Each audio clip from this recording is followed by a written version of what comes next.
Hello, everybody. And welcome back to another episode of Mondays Are For the Nerds, your nerdy news podcast.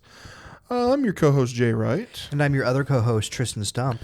This is where we recapped last week's, or in this case, last 2 weeks, worth of news for you. As we've told you before, February was a busy month. Yes. January and February both. Especially February. Oh, man, it's been ridiculous. Absolutely. And on top of that, just even trying to get our March back on track was just narrowly making it. Barely. We're recording this late March 1st. Yeah, late on March 1st, I got sick, and then I ended up having to cover for someone else that is sick, and just all sorts of different things. And then life happens. Life happens. Jay blew it out of the park in a local production of Cinderella. Thank you, good sir. You're very welcome. Thank you, good sir. Dude, your facial expression. I couldn't look at you during any scene when you weren't the focal point because I would just start laughing. Especially when it's like serious scenes, like the slow dance. I'm clutching my gong. And you're over there clutching the gong like it's your newborn baby. I did. Allie, tonight, tonight was the cast party, and Allie goes, you should have actually danced with a gong. Like done your own like little whatever they're doing, because I'm there in the background because I didn't learn how to dance. Should have done like the hopelessly devoted to you exactly thing, I'm holding it out as if it's the leading myself with it. Oh, it was so fun.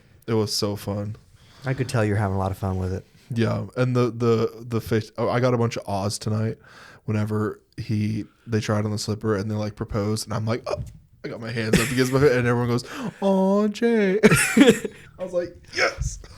Me and the two children get the ahs. But specifically the night I went and watched, you went like I didn't even know I did that. Wait, was it Saturday night? I didn't even realize that. But yeah. No, it was. There were so many faces I did, and Trey didn't realize it, and he told me last night. He's like, when you come on stage and you rotate into position and then just freeze and then ding the bell, he's like, that looks so professional. He's like, I had the moment of, dang, he's good. He's like, do you mean to do that? I'm like, no, I just do it. I love it so much. You described Lord Pinkleton as like kind of the secondary antagonist. I'm like, no, he's more of the like... In the beginning... I would describe him more as the... I have no backbone and I go around with what people tell me to do. He's more like... Not really. He's more like a villainous Rafiki from Lion King, basically. Where he's just kind of there to get the story moving along. Yeah. But you love him when he's there. Exactly. I told Jimmy, I'm like, I have a hard time figuring out... I might have told you this. Yeah. Like, I have a hard time figuring out when I flip to like being on the princess side. Because there's multiple times I can, but there's some times where I'm like, it just fits for where I need to be with Jimmy, who's plays Sebastian. If anyone's not, we're talking about Roger and Hammerstein's Cinderella, the stage musical. Yeah. I just loved it. I'm gonna miss that show. It's one of my top 3 favorite roles. Dude, I miss... Like you said, it's my LeFou. Yeah. Like I played LeFou a long time ago. And it was that and Pugsley Adams and Pantalone. Yep. It's like one of those shows where it's like, I'm just gonna miss doing this, man. Yep. Servant is up there in my top 3. I was reminiscing the other night about Servant, and I was like, we got to bicker on stage. You just had to be there. Jay and I got to play enemies, which doesn't happen often. No. We were usually paired together in stuff. Exactly, because we work well. And so, that was a good show. It was. I always go back to whenever we did one practice. He's like, don't use words, gibberish. And then that's when Hayden flopped around. With the trunk. And we tried to get him to flop around on like when we did performances. He's like, no, it hurt. It's like, well, we found out, and everyone was dying during that practice. Yeah. Anyway, reminiscing. We're getting back to our stage shows. What else did you do these past 2 weeks? Well, I for Valentine's Day went and saw Paddington 3, Paddington in Peru. Mm-hmm. Very good movie, cute, just a very solid film. Oh yeah, I saw it the Monday after. I was dying through like half of it, laughing. Not one of the times where I'm just having a stomach ache or something, as I am wont to do, or my body is wont to do. But it was. We can't talk spoiler. Or I guess we could because it technically came out in November of last year. That is true, and it was supposed to come out in January of this year. But. Dude, it's so funny. Like we said in the last episode, pour one marmalade sandwich out for Paddington. It was so good. Actually got me like teary-eyed towards the end. I know.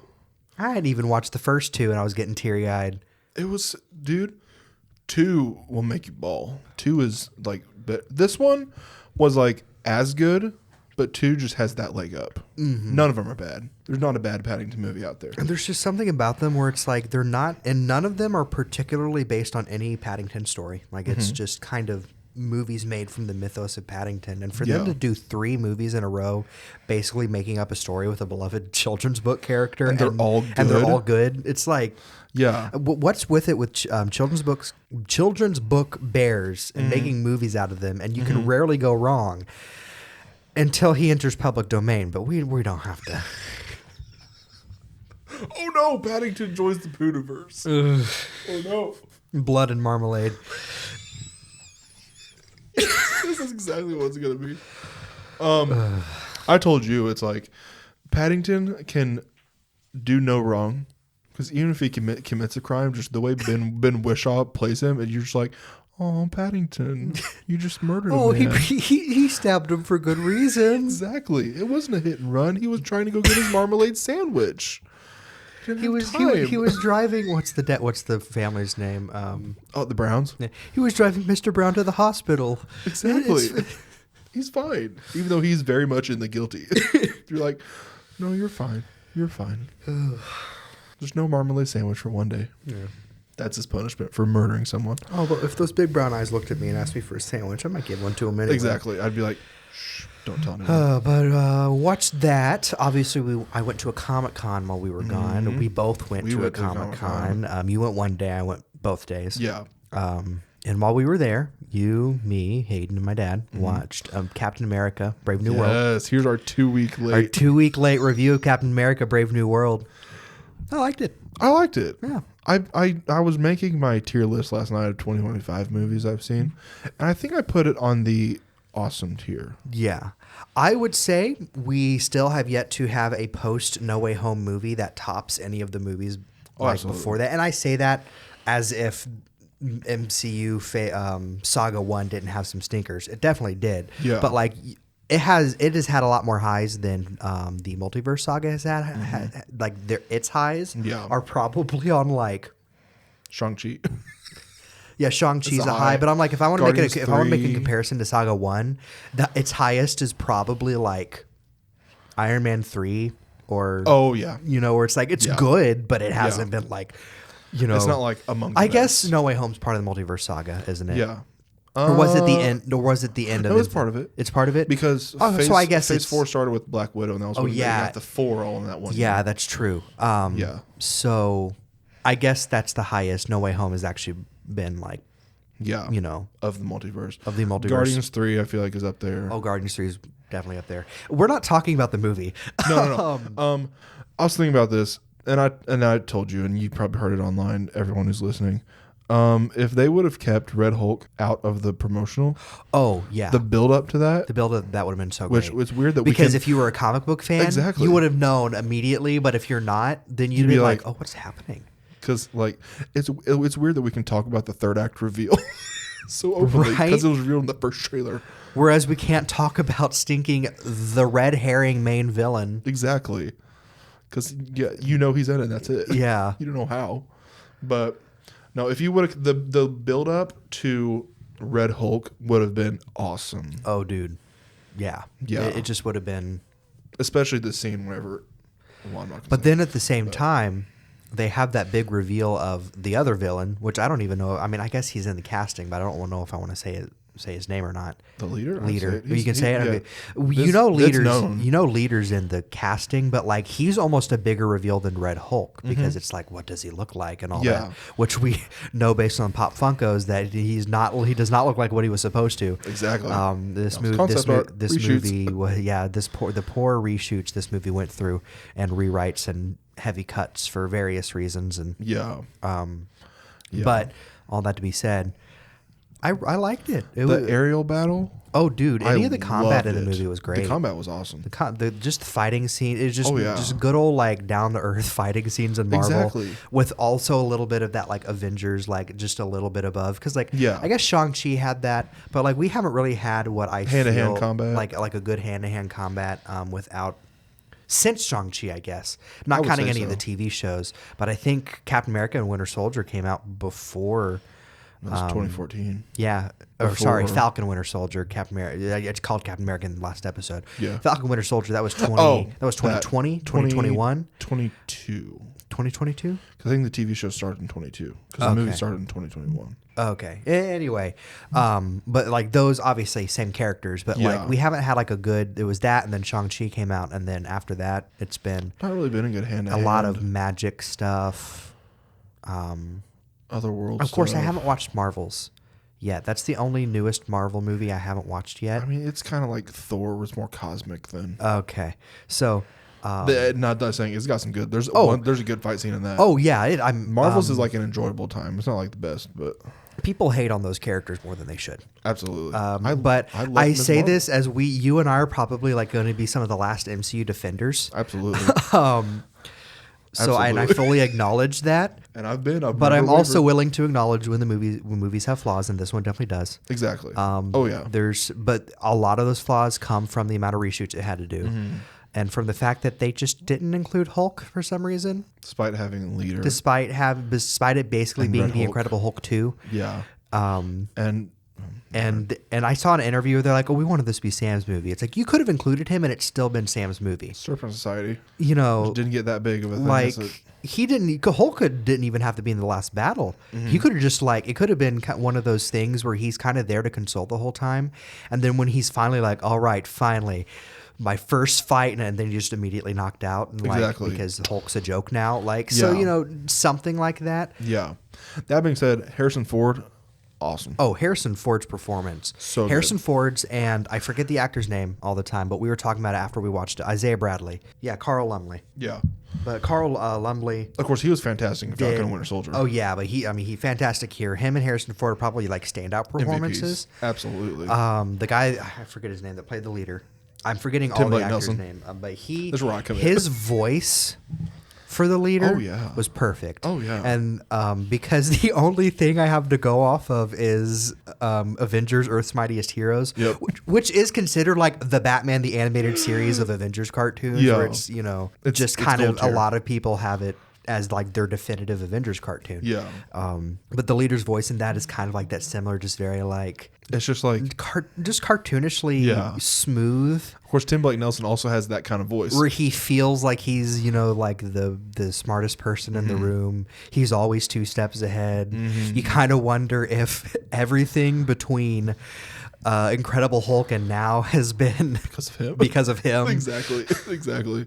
Which no, but at the same time, maybe possibly Civil War might have only happened because he was like, well, I need them to get in a fight, so the Sokovia Accords and all. Exactly. It's like how long has he been in charge of all this? And anyway. I gave it about a 7 or an 8. Yeah, I'll go 7 or an 8. It's like in that range. Yeah. No, it's not. If you go in wanting a good time, you're going to have a good time. Yeah. If you go in with your expectations set to, well, the Marvel's just kind of what Marvel is now, you're going to enjoy it. Oh, yeah. It's definitely not as almost there as Eternals is. Because Eternals is definitely almost there. It just missed the mark by like that much for me personally. And it's not as tonally inconsistent as Thor 4. Mm-hmm. Where it's just right at that moment of being great. It's not. I would say the highlights for me of Phase 4 so far have been Guardians 3, No Way Home, and Shang-Chi. Mm-hmm. Those have probably been like the 3 highlights for me movie-wise. Yeah. It's better than Quantumania. We'll tell you that much. Oh, you can throw a dart. Just kidding. Yeah, no, I'm not going to continue that statement. Yeah, it's way better than Quantumania. Yeah, which is sad because that's the movie that came out on my birthday. But but we've been talking about those 2 movies for 15 minutes. Yeah. We probably talked about Captain America without talking about Captain America, but I think you got the gist of what we mean. Yeah.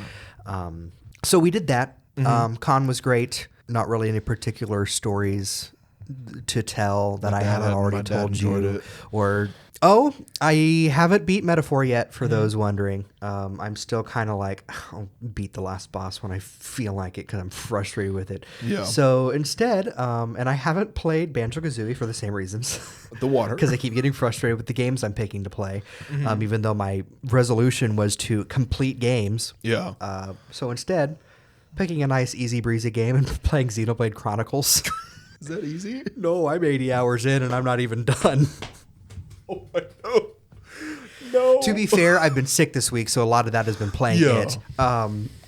But yeah, I was expecting you to say like a Mario game or something like that. No, I could have picked Mario Wonder. I could have picked Luigi's Mansion. You know, some that you know. Yeah. No, I'm playing Xenoblade Chronicles. I'm enjoying it. Yeah. I never played a Xenoblade game before, and with the Xenoblade Chronicles X, which we'll be talking about later, coming out in 2 weeks, I was like, oh, you know, I'll give it a try. So I hunted down a copy, and I've been playing it. And it's a 15-year-old game, so it was hard for me not to be spoiled by some things. Yeah. So there was a character that gets killed at the beginning of it, and I'm like, well, that's sad, but I know that she's actually not dead, so it just takes away from it. I still like teared up a little. Like, it was still a very emotional scene, but I'm also like, I just wish I'd played this when it came out. I was 10 when it came out, and I did not have the patience for RPGs then. Yeah. But so I've been doing that. That's basically what I've been, other than being sick. Sick. That's all. Which, as I know. Yeah. Because you were sick. We were all going through it. So anyway, what have you done this week? Or the last 2 weeks? We kind of really talked about most of what I did. Yeah. I watched The Gorge. It was pretty all right. Yellow Jackets season 3. We took your parents to try Raising Cane's for the first time. We did, yes. I tried it once before. Yeah. They hadn't tried it. And they were... I never know if did they like it? They seemed like they liked it. I don't think they were as impressed as like you and I were. Yeah. Because Dad was definitely... I think Dad was on the same page as they were. We're like, it's fine, but without the sauce, the chicken's just kind of whatever. Yeah. Which, I mean... Which I don't eat it with the sauce anyway. Fair. So. I eat it with the sauce, and I do agree that like it's one of those things where the sauce makes the chicken. Yeah. But if you're not gonna have the sauce, probably go to another chicken place because it's not gonna be the most. It's still really good chicken. Oh yeah. But it's just I loved it. Definitely, you know. How I say this like as if we're ever going to be sponsored by Cane's. Like try to tread carefully. Never say never. Knock on wood. But Raising Cane's, you hear that out there? Zaxby's, give us a call. Yeah, all 21 of our listeners might.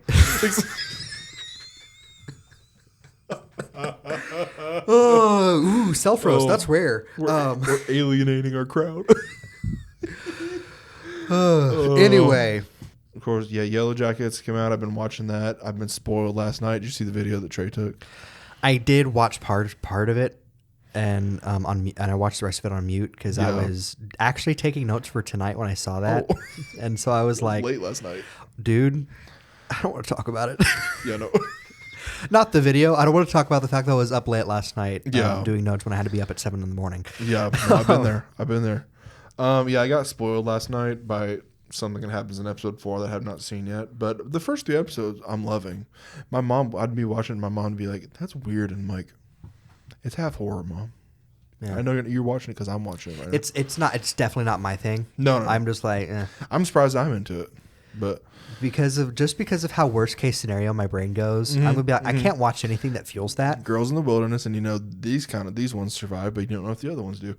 I've been doing that. I've been watching tons of Frasier. I think I'm almost on season 3. Yeah. So burning through that. Of course, I've been binging Daredevil, which we'll get to later. I did watch most of Your Friendly Neighborhood Spider-Man. I want to call it My Adventures with Spider-Man, but that's the Superman cartoon. Yeah. What episode? I think I'm on episode 6. So I know I have a good. The last thing was that he fought Unicorn and saved Rhino's life. Was the last thing I remember. Okay. Dude, I'm not emotionally ready for when Lonnie Lincoln becomes Tombstone. Dude. Like becomes Tombstone. They already call him Tombstone. Oh, I'll tell you, he becomes Tombstone before the season's over. But I mean like evil Tombstone. Oh, evil Tombstone, yeah. I'm not emotionally ready for him to like completely make the turn.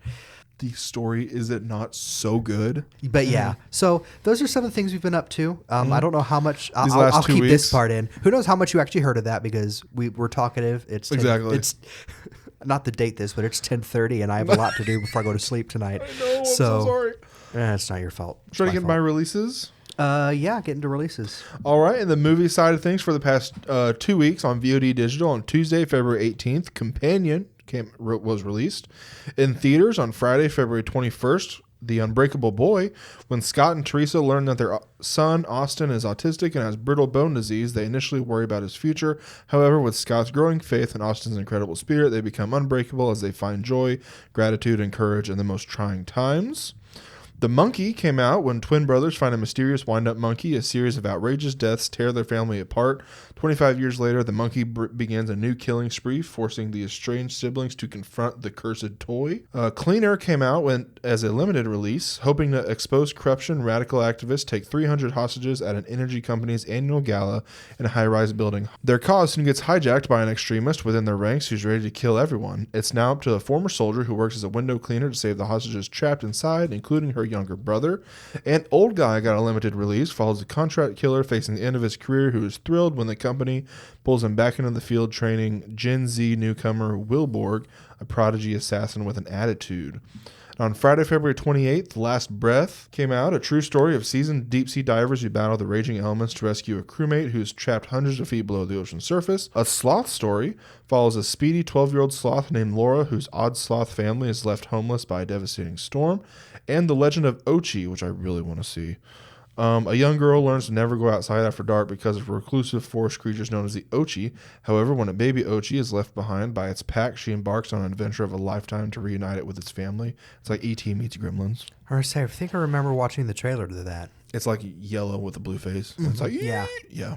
On streaming, on Tuesday, February 18th, Sonic the Hedgehog 3 was released on Paramount+. Wednesday, February 19th, the 2024 Crow reboot came to Starz, and 1992 came to Starz on Wednesday, February 26th. In TV, on Sunday, February 16th, The Equalizer had its Season 4 premiere on CBS. Fox's Animation Domination programming block had their premieres with The Simpsons Season 36, Family Guy Season 23, The Great North Season 5, Grimmsburg Season 2, and Crapopolis Season 4. White Lotus Season 3 had its premiere on HBO. My mom and I started watching that, and we're loving it. Season 1. Season 1 of White Lotus. White Lotus. Okay. Yeah. A lot of titles just got thrown my way, so I'm like, sorry. My brain's processing. But White Lotus, yeah. I've heard it's good. Doesn't it have, or at least the first season has Jennifer Coolidge in it? First two seasons. Yeah. I will say, backtracking just a little bit. Yeah. Can you believe Crapopolis has got a 4th season? I know. I've watched some clips. I'm like, it's surprisingly funny, but also like 4 seasons of this.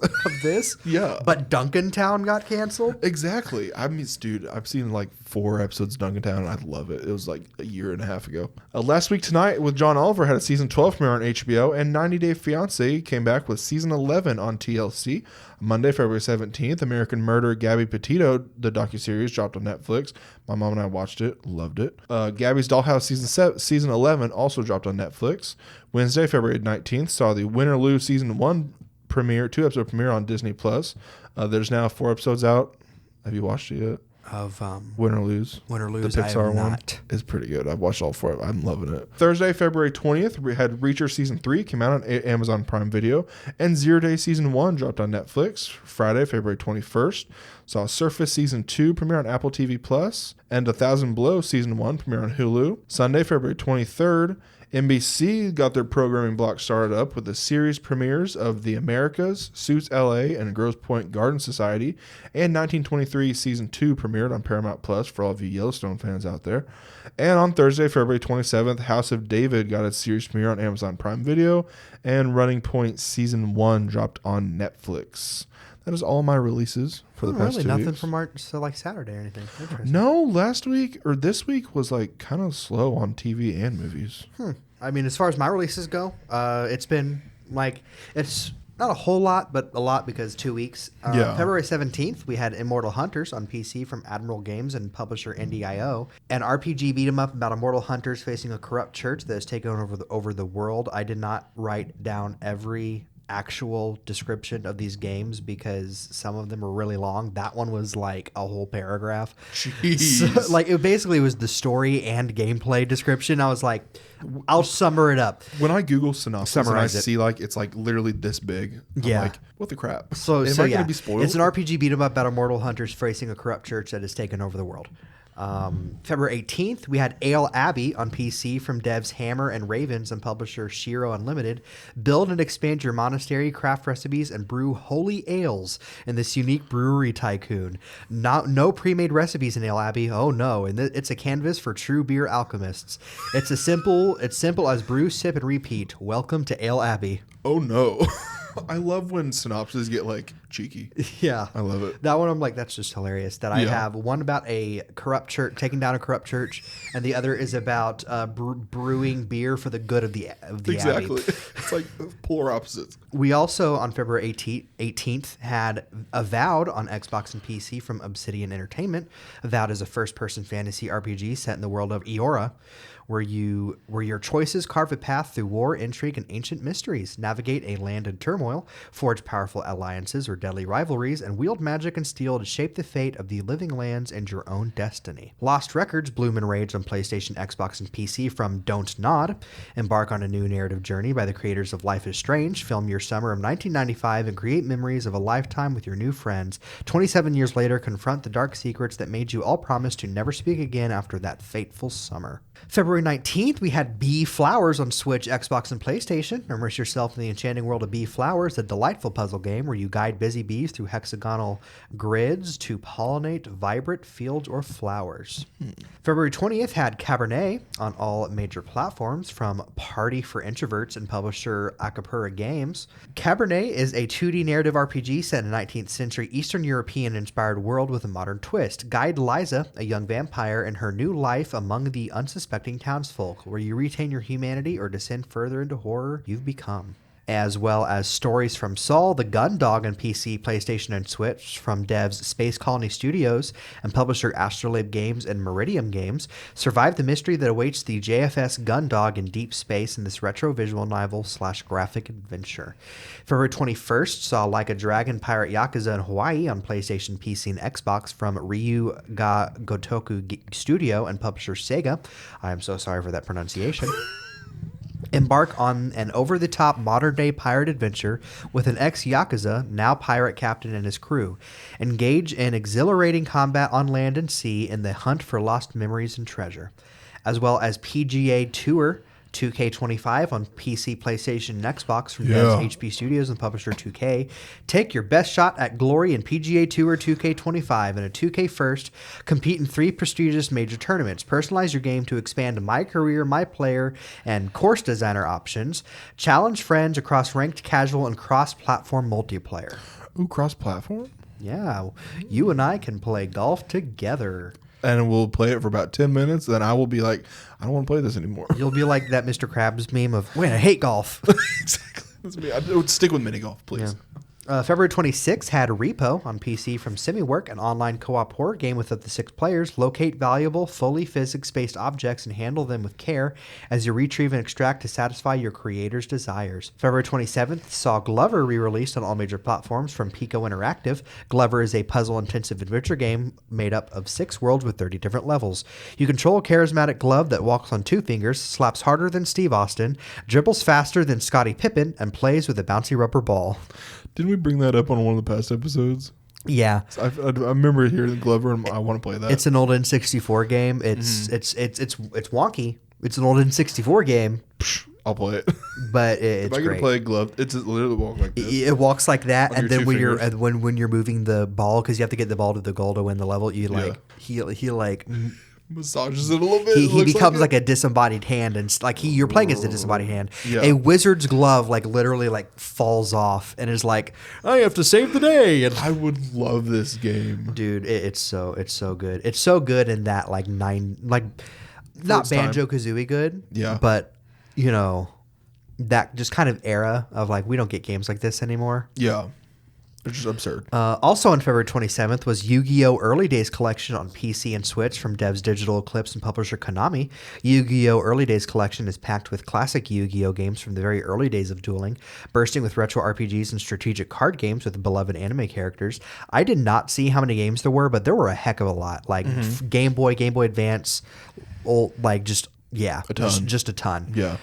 February 28th was probably the biggest release of the releases I have. We got Monster Hunter Wilds on PC, Xbox, and PlayStation from Capcom. The unbridled force of nature runs wild and relentless, with environments transforming drastically from one moment to the next. This is a story of monsters and humans and their struggles to live in harmony in a world of duality. I wasn't thinking when I pre-ordered Xenoblade Chronicles X, so it was either this or Monster Hunter, and now it's Jacob and Hayden have been trying to get me to play it. Jacob texted me I know today. Jacob was messaging you. I was working with him today, and he was like messaging Jay, but I don't think I want him over yet. $20 left in my bank account. I was like, hey, look, Jay's saving his money for Assassin's Creed if it ever comes out. I already pre-ordered that. But yeah, so that's a big release. I've heard a lot of good things on it. I wanted to see I want to do the fart attack. It's getting mixed results, like reviews I see, but for the most part they're positive, so I don't know where the mixed part's coming from unless it's players. Yeah, that's the biggest release. Unfortunately, not gonna get to play or talk about it. Who knows how many big major releases we'll actually get to talk about, but before Assassin's Creed I'll play that for sure. But yeah, because I don't like when it comes out. I do not know if I'll actually have time to play and talk about Xenoblade Chronicles X, just because of work and stuff. Morsels, also released on PC, PlayStation, and Switch from devs Furcula and publisher Annapurna Interactive. Morsels is a fast-paced creature-collecting roguelite with a rotating roster of characters to switch between at will. Overcome a clique of killer cats as you fight your way out of the sewers in this unique action-packed journey. I could have sworn Morsels was you were fighting within a giant cat that ate you or something. I could be mixing it up with another game. Omega 6, The Triangle Stars on Switch and PC from Takuya Imamura, who worked at Nintendo. Happy Meal and Pliocene and publisher Clear River Games and City Connection. Omega 6, The Triangle Stars is an adventure game with 16-bit styling based on the manga by former Nintendo art director Takuya Imamura. And those are my releases. Nothing on March 1st that I saw. There was a couple releases I think I missed, but for the most part, that's all the major ones. Yeah. For my miscellaneous, I only kept, for the sake of my notes not being 20 pages long, I only kept the news from this week with a select few that I had from last week. Posters. We got posters for Andor, A Star Wars Story Season 2, Revenge of the Sith 20th Anniversary re-release, Shudigatwa's Doctor Who Season 2, Havoc, and The Legend of Ochi. In trailers, we got the first trailer for Andor, A Star Wars Story Season 2, releasing April 22nd on Disney+. Holland, March 27th on Amazon Prime Video. You Season 5, releasing April 24th on Netflix. Fear Street Prom Queen, releasing May 23rd on Netflix. Another Simple Favor, releasing May 1st on Amazon Prime Video. Havoc, releasing April 25th on Netflix. The Surfer, releasing May 2nd in theaters. Death of a Unicorn, releasing March 28th in theaters. The first trailer for Shrek 5, releasing December 23rd, 2026 in theaters. A Working Man, releasing March 28th in theaters. Control Freak, releasing March 13th on Hulu. The Rehearsal Season 2, releasing April 20th on Max. A Minecraft Movie, releasing for the second episode in a row, releasing April 4th in theaters, and The Ballad of Wallace Island, releasing March 28th in theaters. In terms of release dates, Andor Star Wars Story Season 2 will release 3 episodes each week, starting on April 22nd. The season spans 4 years, with a year passing after every 3 episodes, and will lead directly into Rogue One, A Star Wars Story. Star Wars Episode 3 Revenge of the Sith 20th Anniversary will get a re-release in theaters on April 25th. Shudigatwa's Doctor Who Season 2 will premiere on April 12th on BBC iPlayer and Disney+. The Lord of the Rings The Hunt for Gollum was delayed by 1 year to December 2027, and Pokemon Concierge Season 2 will release in September on Netflix. In terms of castings, Snow White for the second episode in a row, Andrew Barth Feldman will voice Dopey. Did you see that? Why does Dopey have a voice? I know. That's what I'm like, I love it, but I'm like, why? For the 97th Oscars, for the third episode in a row, Lisa, which would have happened by the time you're listening to this, Lisa, Doja Cat, and Ray will perform. The final round of presenters include Dave Bautista, Gal Gadot, Andrew Garfield, Samuel L. Jackson, Margaret Qualley, Alba Rohrwacher, Zoe Saldana, Rachel Zegler, Miley Cyrus, and Miles Teller. And they also tease surprise presenters with the quote, "Or are they?" which I'm very excited to see. The Harry Potter TV series, John Lithgow confirms he will play Dumbledore, saying, quote, "It's going to define me for the last chapter of my life. I'll be about 87 years old at the wrap party, but I've said yes." Which I does that not sound kind of sad? I know. It's like when Kathy Bates is like, "I'm retiring, but Matlock's going to be my last one." But like, it's almost, Matlock's almost like, But you know what? It's fine. Matlock's my last one. Where John Lithgow's like, this is going to be the last few years of my life. It's like, dude. Be more like Dumbledore. The Boys Season 5, Jared Padalecki and Misha Collins have been cast, which is going to be a supernatural reunion between both the creator and Jensen Ackles is coming back. The Paper, which is the Office spinoff, Oscar Nunez will return as Oscar Martinez from The Office. Shrek 5, Zendaya was revealed to be cast as Shrek's daughter. And in Dexter Resurrection, for the second episode in a row, Kristen Ritter has been cast as the Lady Vengeance serial killer. And since I don't have a lot of them, I'll go ahead and do new and first looks. We got our first clip from Smurfs, first look at Mon Mothma, Saw Gerrera, Krennic, and K2SO in Andor Star Wars Story Season 2, and a new look at a creeper, a chicken, and first look at pillagers, pandas, and a baby zombie in a Minecraft movie. As well as Jennifer Coolidge. As Jennifer Coolidge hitting a villager with a car. Yes, which they also said a subplot will be her having a romantic confirming relationship. The rumor that she will fall in love with this villager. Yep, and it's going to be a whole subplot. I saw that and I was like, what is happening this with this movie? You can't tell me this movie has been made with like genuine, like, oh man, this is the best, funniest thing ever. Like, it's got to be, everyone's like, we know what we're making. Yeah, it has so we just got to roll with what we're doing. Yeah. Like I said, I predict it's going to be so bad it's good. Yeah. I'm going to have it's going to be a good time watching in theaters. Yeah, but Jason Momoa is like, hola. And he's like, he can't hear you. He's like, we're talking. Like, that's something I would come up with. Do you see someone was like, what if things go poorly and then Jason Momoa becomes Hero Brian? No. I hope not. Look. No. It would be hilarious for them to acknowledge it. Yeah. But that would be like a certain franchise acknowledging a bunch of memes 15 years after they're no longer funny. Yeah. Which, speaking of which, we're actually not there yet. Oh, we're not? Oh. I mean, first look is next, but that's not my first one. Okay. Dang it. It would have seemed like my so darn perfectly. segue. Wasted. I'm sorry. And first looks, Masters of the Universe for second episode in a row. We got our first look at what's the sword's name? I can't remember, but we got the look at the hilt and his hands. Yep. Poker Face Season 2, we got first look stills, as well as some cast starring, of course, Natasha Lyonne returning, but also starring John Mulaney, Cynthia Erivo, David Krumholtz, Katie Holmes, Justin Theroux, Awkwafina, Melanie Linsky, John Cho, and Juan Carlo Esposito. Releasing in spring on Peacock. Mobland got a first look at Guy Ritchie's new crime thriller TV series starring Pierce Brosnan, Tom Hardy, Helen Mirren, and Patty Considine. Eleanor the Great, first look at June Squibb and Scarlett Johansson's directorial debut. And possibly the biggest reveal / biggest surprise reveal of this week. As previously mentioned, the first trailer dropped for Shrek 5, even though it doesn't come out until December of next year. Yeah, apparently we weren't supposed to get this until December of this year. Which makes sense. But then Zendaya was big enough that they were like, fast track this, get this done now. Exactly. Which makes me think it's not a scene from a movie, and some It's of the just gonna be a animation that thing. people have problems with is because it was rushed. Exactly. But anyway. But yeah, we got our first look, just like 20 something seconds. Of course, Eddie Murphy and Mike Myers and Cameron Diaz are returning. And we got a first look at Shrek, redesigned. Donkey, Fiona, and Pinocchio redesigned alongside Shrek's daughter. Which means Donkey's going to get to say bye, Felicia. That nobody is seeming to like.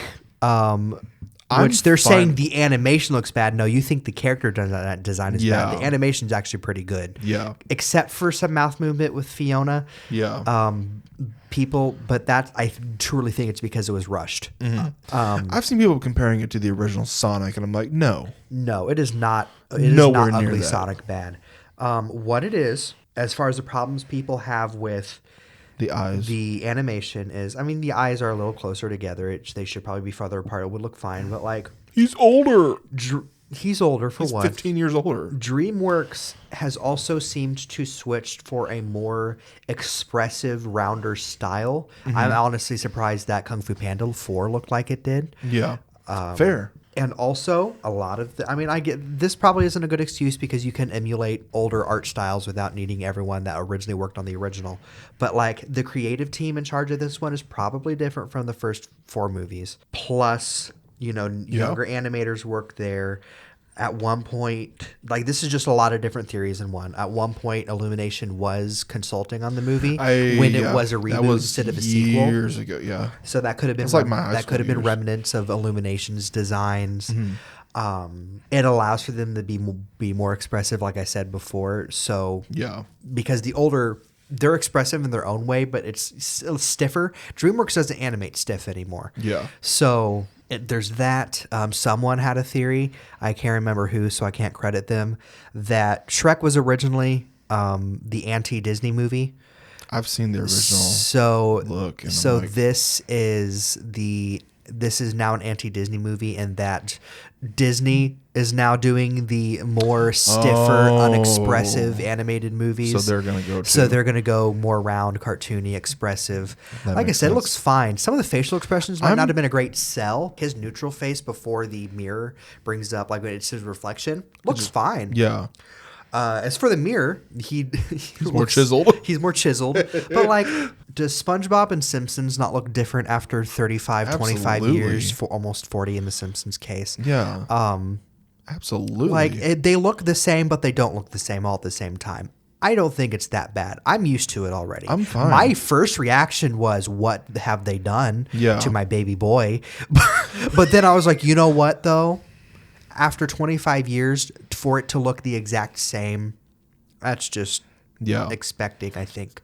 I saw someone on TikTok be like, people are saying it looks too cartoonish. Oh, no, the cartoon looks too cartoonish. Exactly. Like, what? And then people have problems with TikTok and memes being referenced. Which I'm like, we had this conversation. We had this conversation before because I didn't want to rant for too long. Yeah. But part of Shrek's DNA is that it made pop culture references because Disney did not. Disney does now a little more, but it's more self-referential. So DreamWorks is still it's still open and for I Shrek. Even feel like Disney doesn't go as hard into pop culture as Shrek did. Oh, Shrek 2 alone. Oh, yeah. There's we talk about it. Cops, O.J. Simpson. The O.J. Simpson car chase. There's a white Bronco heading west. I mean, that alone. Yeah. So just those different things where it's like someone made the argument to me that the internet moves so fast that referencing it is automatically cringy. When it's like, I feel like that is true for any pop culture reference, in my opinion. Cops is a little different because those are iconic TV shows, to reference them, no problem. But making the mirror an iPhone, I don't get why that's bad. They use them they Skyped and stuff with them in the older Shrek stuff. Used it as a TV, just all sorts of different. And what do you watch stuff on now? Your phone. And what is part of pop culture now? TikTok, Reels, YouTube Shorts. Like, so of course they're going to reference stuff like that. And I honestly don't think they're going to reference memes in the movie. They're just doing that to catch our attention. Yeah. Be like, hey, remember that? And that is a little like, roll your eyes. They have to, try to be like, nostalgic. Remember when you guys were laughing at Shrek all the time with these really inappropriate memes that we're going to reference for some reason? Yeah. We are ignoring the fact, we're letting the art style change distract us from the fact that we now know that Pinocchio canonically makes thirst traps of Shrek. Absolutely. I didn't realize that until I saw someone say it on TikTok. It was like, well, that's actually true. Look, no matter what, I feel like Shrek 5 is in a lose-lose situation because everyone's been like, oh, they're probably going to do these things. It's like, well, yeah, that's what you would do with a Shrek 5. Exactly. 15 years after the last one. Of course, you would make him old, or you would make him like dealing with his kids being older. Exactly. You're not just going to throw the kids to the wayside because they're 15 years old. Like, what would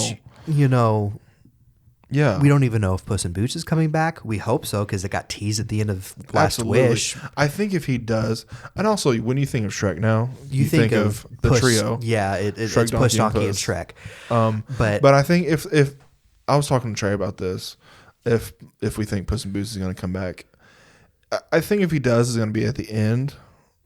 I don't think he's going to be like a main, which I hate. Anyway, no, I think it's going to be something like that. Even as much as I want him to be. As part of the main one, I feel like they would have revealed it by now. Yeah. Because you got Mike Myers, Eddie Murphy, Cameron Diaz, Antonio Banderas, Zendaya. Which, I mean, you could. They could. But there's also whatever new villain they introduce. Is Artie back? Are they going to bring Justin Timberlake back? I mean, does Zendaya go to college? Does DreamWorks already has Justin Timberlake in their pocket? So, like, bring him back to be Artie this time. He doesn't have tours as an excuse this time. Shrek 5. I'm optimistic. I'm more optimistic than most everyone else our age. I didn't think about it that it could be like they released it because they needed to, but yeah, they only officially confirmed it for like 2 months. It's been confirmed by like one of the people at DreamWorks that it got fast tracked because Zendaya was cast. Yeah. which is not a good sign. Yeah. I will say, like, I'm optimistic, but it's not a good sign that they're fast-tracking teasers and stuff simply because they're getting big names in it. Yeah. But, like, it was only officially confirmed 2-3 months ago.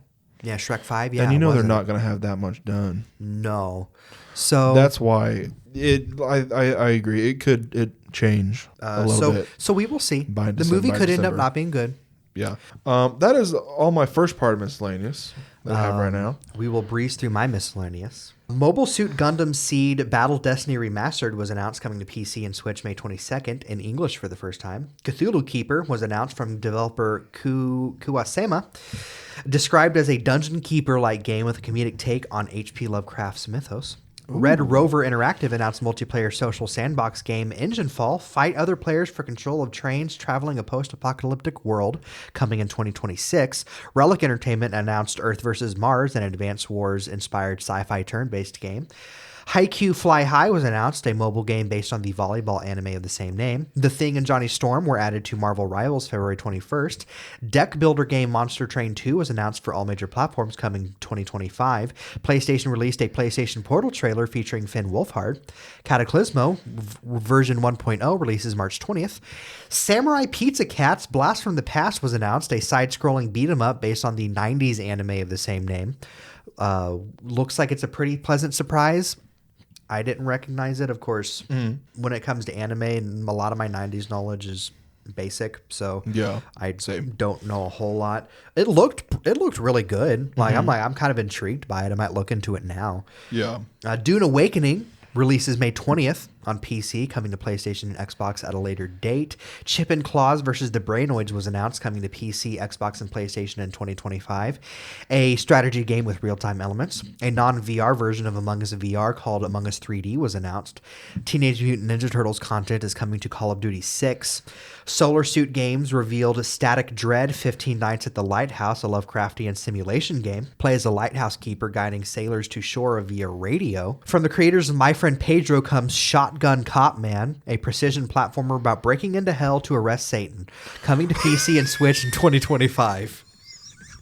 That sounds amazing. Does that not sound hilarious? Yes. Quarantine survival game Dread Zone was announced, coming to PC April 2025. Avatar Last Airbender cards are releasing for Magic the Gathering November 21st of this year. Creepy Redneck Dinosaur Mansion 3 was announced, coming to April 2025. It's a graphic novel, it looks like, or like a visual novel. Lust Foil Photography Sim releases April 15th, 2025. Top-down action adventure game The Lonesome Guild was announced for a 2025 release. Buckshot Roulette is coming to Game Pass, or Xbox Game Pass. Balatro Friends of Jimbo Pack 4 was announced, featuring cards based on Critical Role, Bug Snacks, Civilization 7, Assassin's Creed, Slay the Princess, Dead by Daylight, Fallout, and more. Balatro is now available on Xbox Game Pass. Rock Career Simulator Rock Beasts was announced. Music puzzle game Timpopo is releasing April 17th, 2025. 3D puzzle game Woodo is coming to all major platforms. You place wooden things into wooden dioramas and complete puzzles and follow the story. It looks so cute, and the graphics is just beautiful. It looks like you're actually playing with wood. Yeah. Dioramas. Extreme sports game Descenders Next is coming to PC and Xbox April 9th. Tron Catalyst releases June 17th on Xbox. Co-op roguelike 33 Immortals enters early access on PC and Xbox March 18th. Despelote comes to all major platforms May 1st. Free-to-play roguelike shooter Terminal Brigade was revealed. Nacon and Midgar Studio announced JRPG Edge of Memories, a sequel to Edge of Eternity. Nexus FPV was announced, a roguelike shooter coming in 2025. Sci-fi game The Last Caretaker was announced. Action-adventure game The War of the World Siberia was announced, based on H.G. Wells' novel, coming to PC. Murder mystery game It Was You was announced. The upcoming first-person multiplayer murder mystery party for up to 12 players, and It Was You. Assume the role of detective or killer and use tools to uncover or manipulate evidence, murder, investigate, and discuss and deceive. Put your true crime-solving skills to the test, or see if you are capable of cold-blooded murder. It Was You will be available on PC. I would describe it as like Among Us, but it's a murder mystery instead of like a game of werewolf. Werewolf, yeah. Nintendo released an overview trailer for Xenoblade Chronicles X Definitive Edition, releasing on Switch March 20th. Open world mascot narrative sim Promise Mascot Agency releases on all major platforms April 10th, 2025. Sci-fi adventure game Bionic Bay launches on PC and PlayStation April 17th. Spike Spiegel and Faye Valentine were added to Fortnite. Single-player pirate adventure Trident's Tale was announced coming May 2025. We got a gameplay trailer for the Gex trilogy coming this summer on all major platforms. Mercury Scheme announced Blades of Fire coming to PC, PlayStation, and Xbox May 22nd. Clash Cleaner Simulator releases on PC May 8th. Retro action side-scroller Terminator 2D No Fate was announced. Play as Sarah Connor or T-800 and take down Skynet in a mix of levels based on Terminator 2 and an original story. Coming to all major platforms September 5th. Island City Building Simulator Islanders New Shores was announced for all major platforms in 2025. I should say IGN Fan Fest was this week, so a lot of this is from this. Yeah. Mobile and PC strategy game DC Dark Legion was announced for a March 14th release. James Gunn has stated that talks for further DC games from NetherRealm and Rocksteady have begun. Monolith Productions' Wonder Woman was canceled by Warner Brothers. Additionally, Monolith Productions' Player First Games and WB San Diego have been shut down. Though Multiverses is like in this weird thing where it was about to be shutting down, and since Player First Games is down, you think, oh, it is. But then Warner Brothers Games has it as their main website on their social medias. And a bunch of the people who worked on Multiverses are saying that they are now associated with Warner Brothers Games. So they're like acquired or that's something? like with my tinfoil hat on. Maybe they're trying to bring Multiverses back in some way since the outcry for it, now that they fixed everything, has been big. Yeah. We'll see. It'll probably be shut down anyway, but they're just keeping a lot of those people with them in WB Games for future purposes. Yeah. Who knows? Warner Brothers' patent on the Nemesis system from Monolith Productions' Lord of the Rings games does not expire until 2036. When they're not going to do anything with any of that, because I think they said the games they want to make are DC, Harry Potter, and did they say Lord of the Rings? But if you're shutting down the company that makes those games, what's the point? Yeah. I don't want to talk too much about it because it's just more people losing jobs and it's more studios being shut down.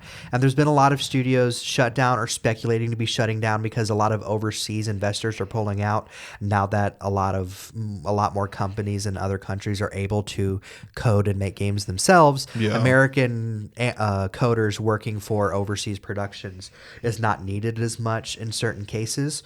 So that's like a kind of a scary thing where at this moment in time, not enough of our own gaming industry sees value in it because a lot of it is owned by Warner Brothers, Disney, and all those things where they're not kind of saying, oh, we need to keep these studios alive and make games ourselves because we can no longer get overseas jobs for these coders here. Yeah. So maybe we want to make our own games, but we'll see what happens. It's just a scary time to be working in any industry, in entertainment industry, but the gaming industry is kind of starting to see itself, like it's cannibalizing itself with focusing on the wrong things. But I don't want to talk myself in circles because we've talked about it extensively. So it's just sad to see, and it's kind of frustrating. And finally, a countdown has launched for Tony Hawk's Pro Skater announcement to end on March 4th. Yeah. Probably Tony Hawk's Pro Skater 3 and 4 because they did a 1 and 2 remaster, so they'll do a 3 and 4 remaster maybe. Or maybe it's a brand new game. We'll see. And finally, a Pokemon Presents was held on Pokemon Day, February 27th. I will try to speed through this as well. Flapple and Appleton are joining Pokemon Cafe Remix alongside Apple-themed recipes. That seems morbid. Cresselia and... It does. Cresselia and Darkrai are arriving to Pokemon Sleep. Pokemon Go Tour Unova began March 1st and features black and white Kyurem, I think you're supposed to say that Pokemon. Suicide, Alolan Raichu, and Alcremie are coming to Pokemon Unite. I apologize for those. If there's one thing I'm an old man about, it's Pokemon. Where I lost track after the 3DS. I did have do you remember my public speaking class when I came home that one day? Because this was during the time we were like house sitting for Trent's parents. And I came home and was like, guys, this guy unironically all week has been calling Pokemon Pokemans. He found out my major was game design and was like, so you're going to be making those Pokemans? And like unironically, he was not saying it on purpose. He's like calling it Pokemans because that's what he thought it was called. Like, I feel sorry for that man. Ranked modes and new events are coming to Pokemon TCG Pocket alongside Arceus cards. A brand new PvP Pokemon game titled Pokemon Champions has been announced to be in development for mobile devices and the Nintendo Switch family of systems. Use Pokemon uploaded from your past games into your Pokedex to fight other players. Mega Evolutions are coming to the physical Pokemon card game, which is pretty cool. There will be Latin American translations of various Pokemon projects upcoming and recent, including card games, physical card games and stuff, making Pokemon available in 10 languages now, which is pretty cool. Or Latin American Spanish, I should say, specifically. And finally, we got info on Pokemon Legends ZA after a while of waiting, including its starter Pokemon trio, Chikorita, Tepig, and Totodile, a look at various characters in the game, such as the 2 possible player rivals, confirmation that it is set all within Lumio City alongside wild Pokemon areas and parkour gameplay. Some people were worried that it was only set in the city, but apparently they're just making it crazy expansive. Yeah. And then the framing is that the city is now trying to make it a place for Pokemon and people to coexist. So they've turned parts of the city into basically just wild areas that still have storefronts, but there's just Pokemon everywhere for you to fight. And brand new battle gameplay with real-time mechanics, such as ordering your Pokemon to dodge an attack depending on how long each move takes, which is really cool. Yeah. Pokemon's never done anything like that. It's all been turn-based. It kind of was that way in the first Legends game where you had to dodge Pokemon attacking or you would get hurt. But it looks like they're just trying to go all in on making this like a different experience from the other Pokemon games, which are turn-based. Yeah. So pretty cool. Releases late 2025 on Nintendo Switch. The graphics look fine. People are complaining about them. Look, it's Pokemon. Baby steps. The player models look fine, and the city actually looks okay. It's just that a lot of the textures look a little flat. Yeah. I wish they would make it look a little more lively, but it looks better than Scarlet and Violet, in my opinion. That is my gaming news, though. I have the last half of my miscellaneous news. In box office earnings and records, Bridget Jones' Mad About the Boy earned $35 million in the film's worldwide opening weekend, despite being released directly to streaming on Peacock in the U.S. with no theatrical release. Conclave passed $100 million. The Monkey opened with $14.2 million domestically, which is the second biggest opening for a Neon movie after Longlegs, both directed by Osgood Perkins. And then Ninja 2, for the third episode in a row, taking the world by storm, has become the highest grossing animated movie of all time, passing Inside Out 2. Will soon become the first animated movie to pass $2 billion. I was literally just doing research on this. It is currently at number 7 of all time, sitting at $1,942,152,560. Holy moly. And that's as of yesterday. How to Train Your Dragon will have its world premiere at CinemaCon on April 2nd, a full 2.5 months before it releases in theaters. And new announcements, buckle up. The sequel to The Wild Robot is definitely in the works. This says in quotes.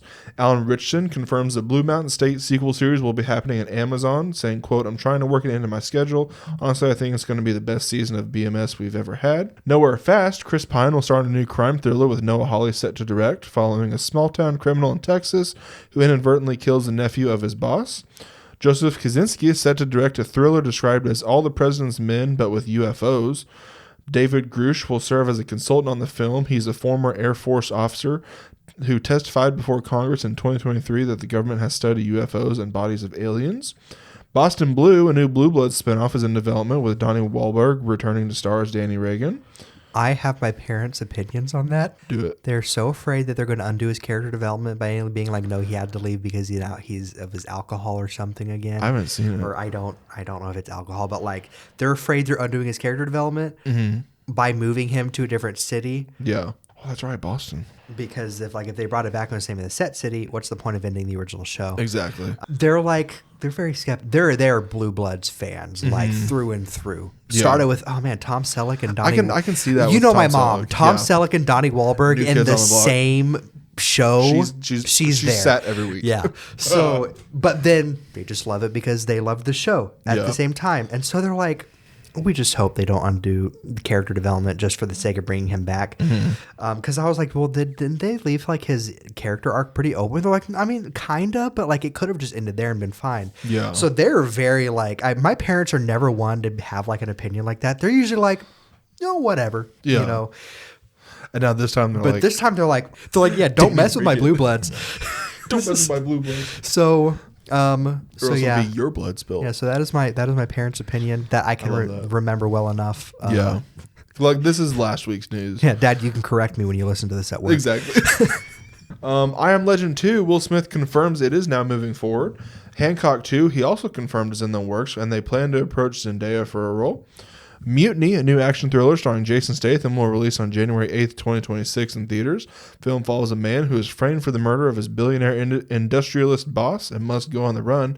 Hayden and I will probably go see that. Blackpink singer Jisoo will star in a Netflix rom-com series alongside Seo and Gook. The series follows a webtoon producer who escapes reality through a virtual dating simulation program where she meets the boyfriends of her dreams. Bong Joon-ho's next live-action movie will be a horror action film set in an underground subway in Seoul. He said, quote, "That's like my life project. This is a story I've been worth thinking about since 2001. A white-collar reboot is moving forward and will be shot with various streamers and networks, with Matt Bomer returning to reprise his role. A Robot Chicken 20th anniversary special will release on Adult Swim this summer. A new Avatar The Last Airbender sequel series, Avatar 7 Havens, is in the works at Nickelodeon. It will consist of 26 half-hour episodes over 2 seasons and follows earthbending twins after a world-shattering disaster where one discovers she's the new Avatar after Korra." So I've done way too many rants today, so I won't talk too much, but I love that idea. Yeah. I'm not a Korra hater.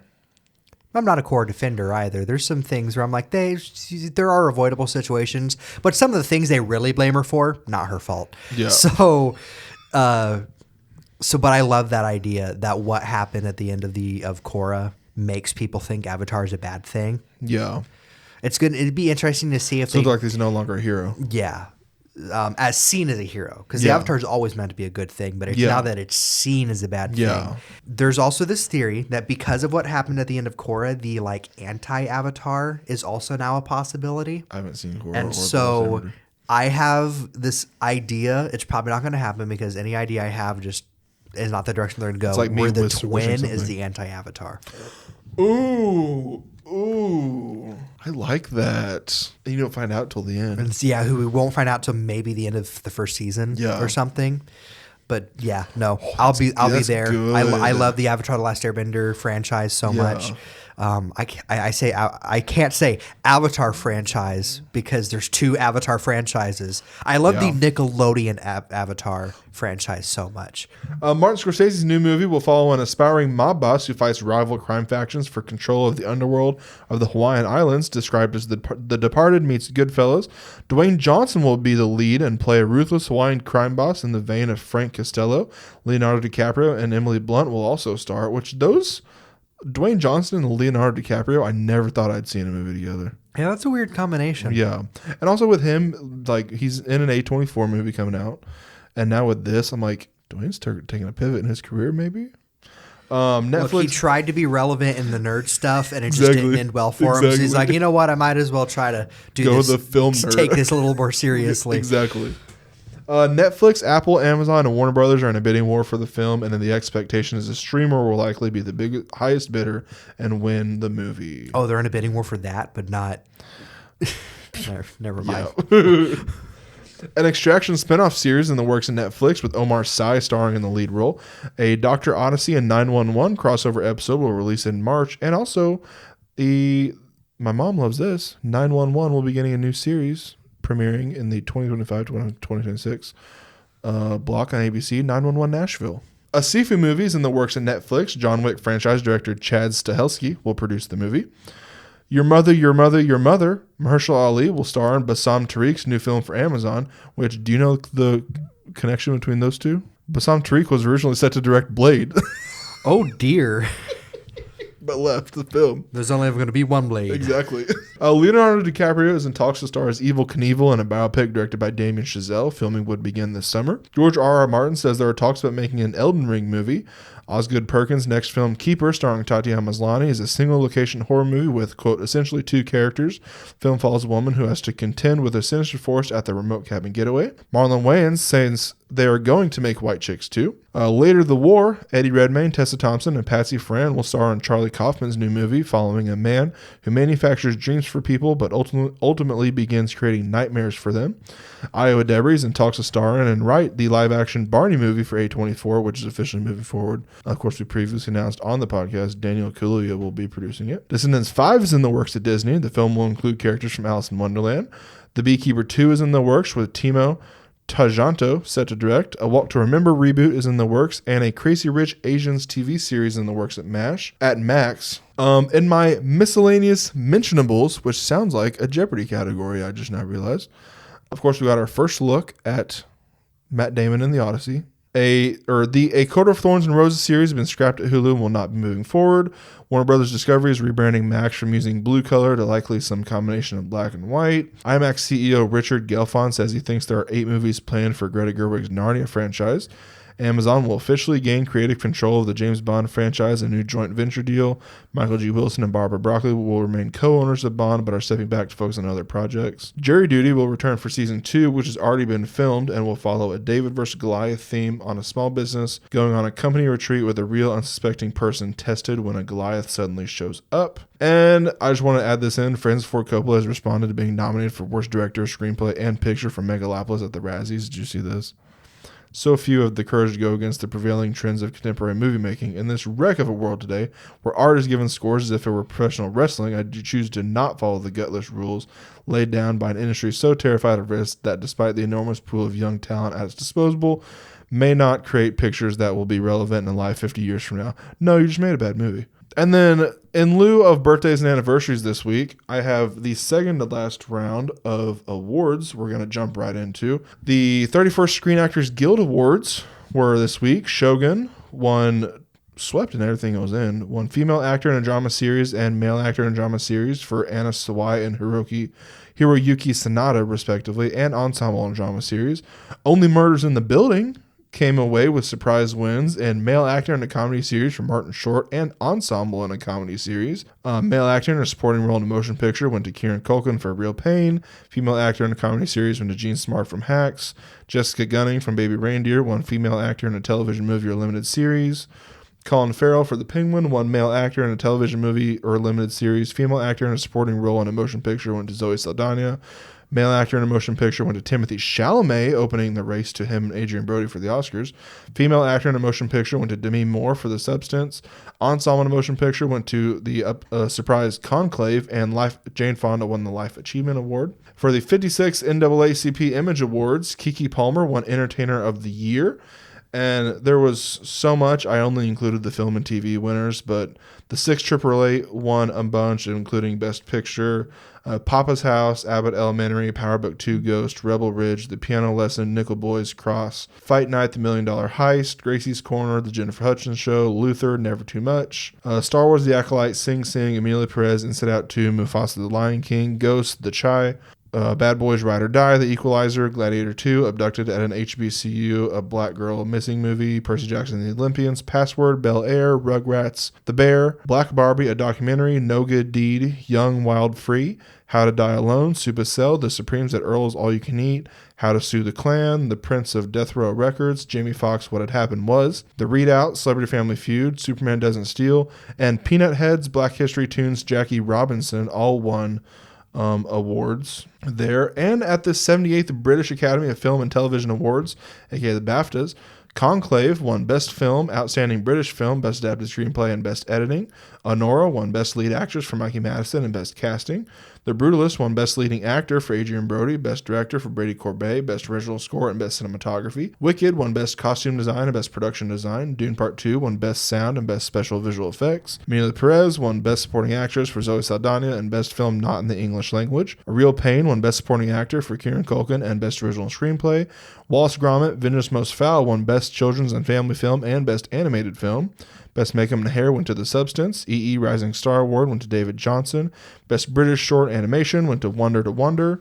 Best British Short Live Action went to Rock, Paper, Scissors. Best Documentary went to Superman, the Christopher Reeve Story. And Outstanding Debut by a British Writer, Director, or Producer went to Kneecap. And that is all of my miscellaneous news and / awards. Whew. Move on to anime and comics. Yes. Little comic stuff. Not a whole lot, but something worth talking about. But anime, Princession Orchestra premieres April 6th. April Showers Bring May Flowers premieres this July. Hannah Tabata has accepted her role as the unattractive side character in other people's stories. Though her name is Japanese for flower, she sure doesn't feel like one. That doesn't mean she can't enjoy some heart-pounding romance manga and maybe occasionally every so often imagine herself as the heroine. But when the most popular guy in class stumbles upon a daydreaming Hana, she embraces herself for the embarrassment and humiliation to come. Unexpectedly, he keeps her secret, and he also won't stop striking up conversations with her. Ever the pessimist, Hana can't help but feel suspicious. Could it be that his friendly demeanor is genuine? Summer Pockets premieres April 7th. Hotel Inhumans premieres in July. The best hotels have specific qualities: fine dining, sublime comfort, captivating entertainment, and access to the latest weapons. Reliable fake IDs, flawless body disposal. Ikuo and Sarah are two concierges on the boundary of death who can never say no. How can they respond to a request of professional killers? The curtain rises on a killer hotel drama. Himitsu no Aipri Season 2 premieres April 6th. Lazarus premieres April 5th. Fire Force Season 3 premieres April 4th. Shogo Imamura's Odeo Fire Slayer The Legend of Phoenix will receive an anime adaptation in winter of 2026. From Old Country Bumpkin to Master Swordsman premieres April 5th. Beryl Gardenet, a self-proclaimed humble old man, is a sword instructor at his dojo in a rural backwater village. In his younger years, he dreamed of glory as a master swordsman, but those days are long behind him. Out of the blue, he receives a visit from a famous former pupil who brings him world-shattering news. He's been appointed as a special instructor for the Knights of the Liberian Order. With his new life now turned upside down, Beryl travels to the capital and reunites with some of his former students, elite knights, an ace wizard, and even an adventurer who's attained the highest guild rank possible.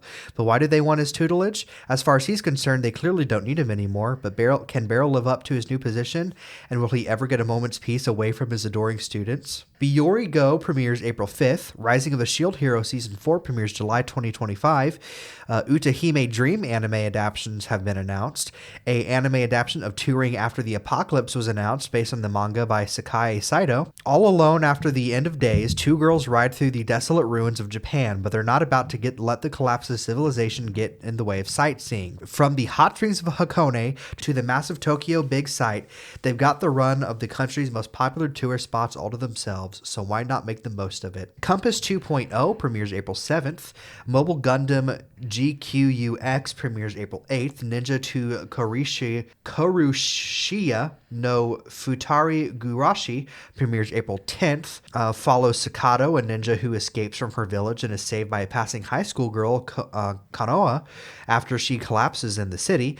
Satako's pursuers close in, but much to their and Satako's surprise, Kanoa holds her own against them, since her true identity is that of an assassin. Me and the Alien Mumu premieres April 9th.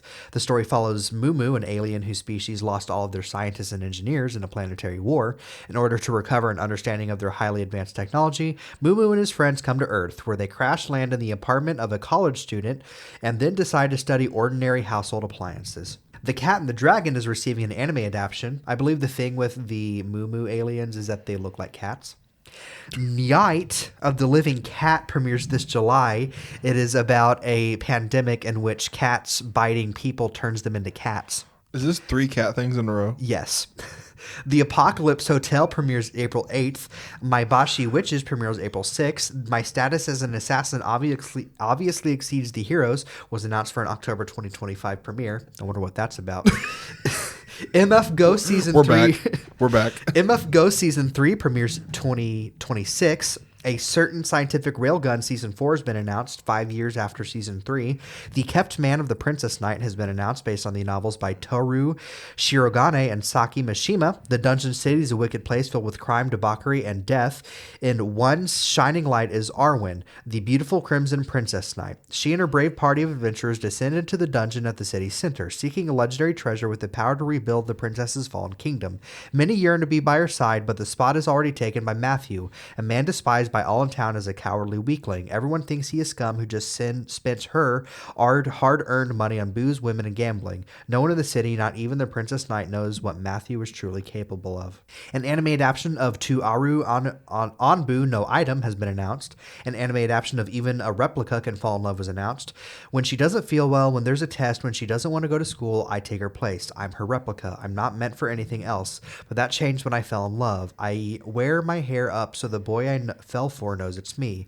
We skip school and promise to meet again tomorrow and every day after. I'm her replica. Everything about me is borrowed and empty, but my heart is mine. I'm the Evil Lord of an Intergalactic Empire premieres April 5th, and Bocchi the Rock Season 2 has been announced. As for comics, a new Supergirl series from writer and artist Sophie Campbell will launch this May, follows Kara returning to Midvale to face an imposter Supergirl. And Marvel and DC have announced that 2 one-shot crossover comics will release later this year. Yeah. Interesting to see what they'll be because they're only one-shots, so it's not like they're going to be miniseries like we got a long time ago, which were recently reprinted. Mm-hmm. I need to get my hands on them because I think they're limited reprints. But anyway, who knows what they'll be? Like, I have no other thing to say about them because there's no speculating. So yeah, pretty cool. Mm-hmm. I have no clue because before they did like DC and Marvel merged like twice or something, where they just cross over into each other's universes, and then they did a thing called Amalgam Comics, where they made them into one universe. So Wolverine and Batman became one character. Superboy and Spider-Man became one character. Like different things like that. Yeah. And 2 varying degrees of goodness. Yeah. So it'll be interesting to see if they're more Amalgam Comics, if they're just try modern takes on with some modern Marvel characters for the and DC characters for the Amalgam. Who knows? We'll see. Hopefully they're successful and it leads to more because I am a super nerd and there's nothing I love more than 2 major corporations getting together. Cross-brand synergy kind of. Yes. Because for a while they wouldn't cross over again because one of the guys in charge, I can't remember one or the other, was like, oh, they're the bad guys. We can't work with them. So it's like, it's good that they're meeting an agreement so we can get more of this. I got a crap ton of comic stuff. Most of my DC stuff came from, I guess they had like an investors meeting with Gunn and Safran early this week. Clayfish, for the second week in a row, is described as a terrifying Hollywood body horror story that follows a B-movie actor who injects himself with a substance to keep himself relevant. James Watkins, who directed Speak No Evil, is now set to direct, and it's definitely R-rated. Constantine 2, Francis Lawrence said it is closer than ever to being made, and Keanu Reeves is excited to return. Creature Commandos Season 2 has been, quote, put on a fast track in development, and apart from Rick Flag and Superman and Peacemaker Season 2, we will not see the characters in other DCU projects until after Season 2, which makes sense. Sergeant Rock, Daniel Craig was never in the conversation to star and never met with James Gunn or Peter Safran. The Penguin, for the second episode in a row, of course, as previously mentioned, Colin Farrell wins Male Actor in a Television Movie or Limited Series at the SAG Awards, and it makes Colin Farrell one of the most awarded comic book actors in history, already winning the Critics' Choice, Golden Globe, SAG, and Saturn Award for his performance.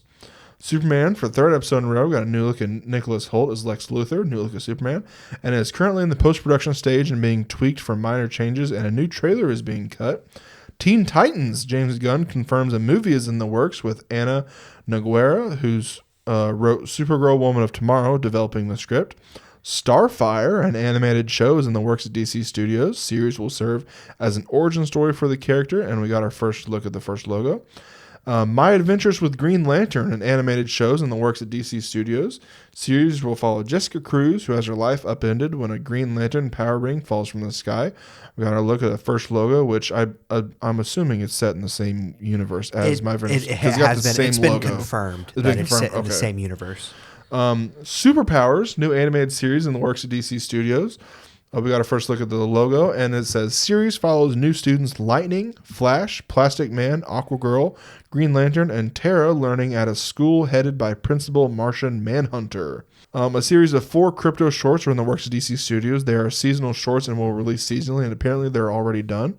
James Gunn is writing his next DC project and seems to be a continuation of Superman's journey, but would not confirm or deny if it was a sequel. Supergirl Woman of Tomorrow is midway through production, described as a beautiful, gritty sci-fi film, and the first look at Lobo will take a while as they are filming all inside since it is set in outer space and they want to take their time with it and won't rush anything. Brave and the Bold has a writer, but Andy Muschietti may not direct it when they have the story. Dynamic Duo is not set in the DCU but may end up there if it fits into the story later on. Lanterns will be 8 episodes and could possibly become a continuing series. We've got our first look at Aaron Pierre and Kyle Chandler as Jon Stewart and Hal Jordan.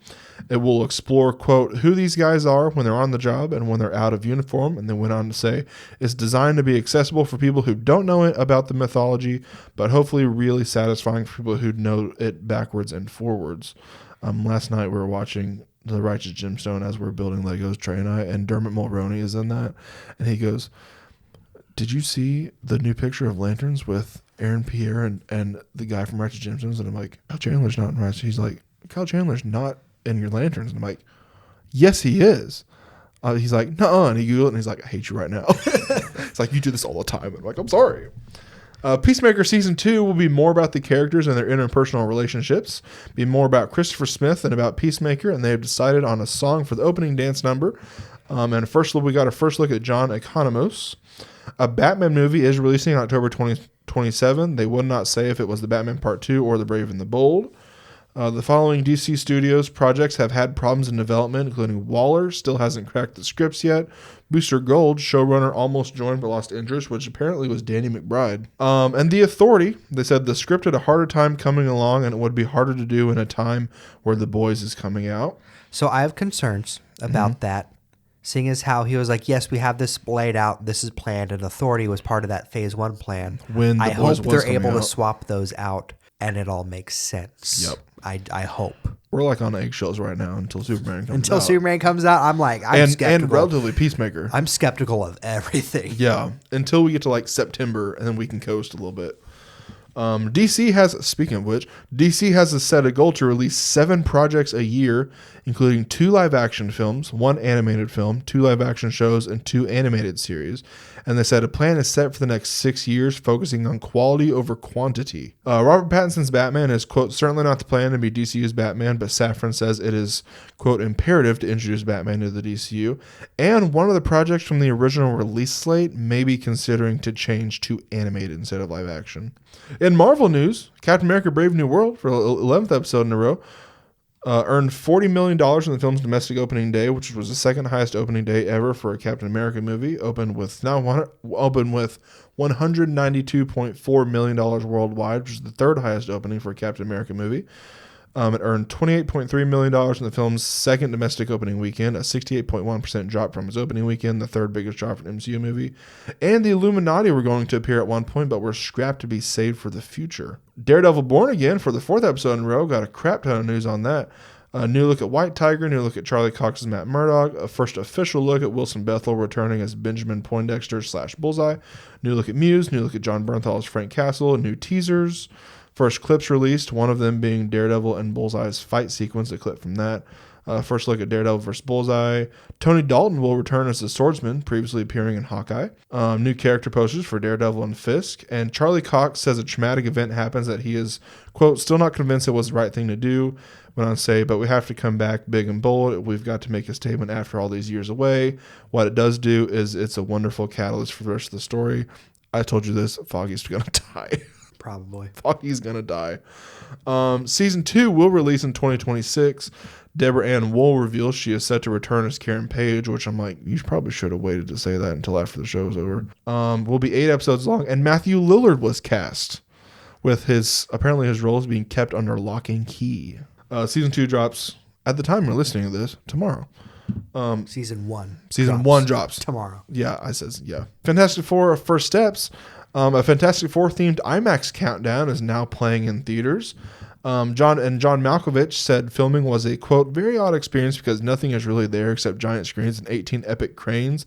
But he said it's quite odd in that way, but it was fun. The cast was fun. We'll see how it goes. Your Friendly Neighborhood Spider-Man for the 4th episode in a row. Episodes 9 through 10 were released, the final episodes of the first season. And then we also got our first look at Gwen Stacy and Spider-Gwen in season 2. Not a spoiler because she doesn't show up. And they said season 2 will release in 2026 with the goal being to release a new season every year. Which I believe they said the same thing about in regards to Daredevil. It's almost like television used to do that for 70 years. Exactly. The Bear started doing it, and they're like, this Bear. Hawkeye, season 2 is being explored. They said, Brad Winterbaum said, quote, you can kind of revisit it whenever, and we're looking for opportunities to do that. Spider-Man 4 was delayed 1 week to July 31st, 2026, probably to put some more distance between that and the Odyssey for Tom Holland and probably Zendaya as well. A Punisher special is in the works in Marvel Studios. John Bernthal will return and also co-write. Ronaldo Marcus Green, who directed King Richard, is set to direct. And it's described as, quote, a shotgun blast of a story, but also has all the pathos and emotion. It'll be like Werewolf by Night. I say Punisher by Night. We'll forget it exists after it comes out. Punisher by Night.